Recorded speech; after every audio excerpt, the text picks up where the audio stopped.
Well, hello there. Let's talk about the G chord. We've done C and A. We're spelling out caged. In this video, we're looking at G, so halfway there. This is the most complex of all open position chords because there are so many options. As we turn it into a chord shape, it gets even trickier, and it's because it's completely impossible to fret the full shape, basically. But let's not get ahead of ourselves here. Let's start with the open position chord. So we can play it like this. Open B string and fret the second fret on string 5. That's probably the most common way to write it in a chord box and the least common way to actually play it. Instead, let's mute that 5th string. Sounds better. We still have a 3rd on that open 2nd string, so it's still a G. Let's replace that 3rd with the 5th on string 2. Now we need the 5th string's 3rd here. Or we are playing a G5 there. G, G5. So it's not a complete G. It's just all roots and 5ths. That one as well.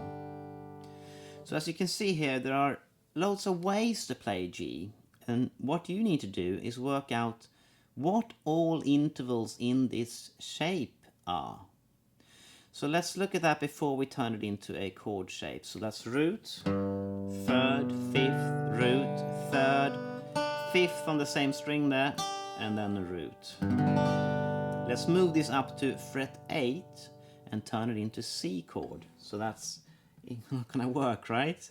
The lower part is pointless, we'll never use it. The middle of it is sharing the same notes as an A shape.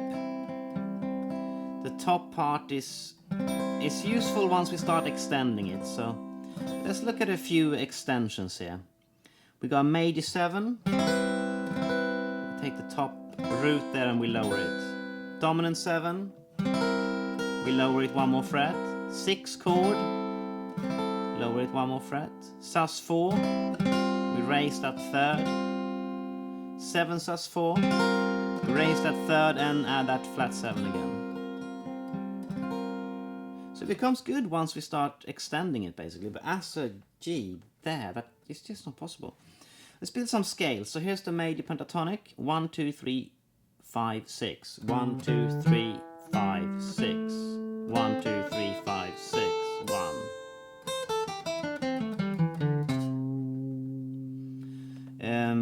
Let's turn it into a major scale by adding the 4th and the major 7. That's the 4. That's the major 7. 4, 7. So we're visualizing a G.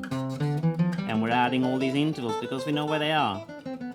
Let's turn it into Lydian by adding a sharp 4 instead of a 4. So 1, 2, 3, not there, there.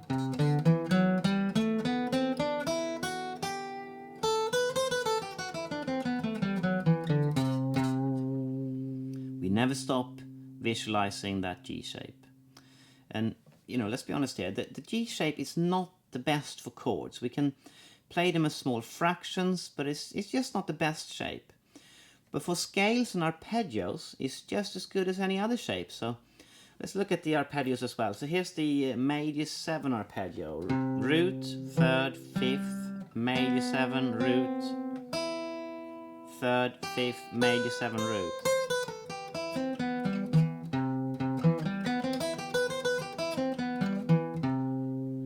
And then we have dominant 7 as well. We just visualize that G chord. That's the flat 7 there.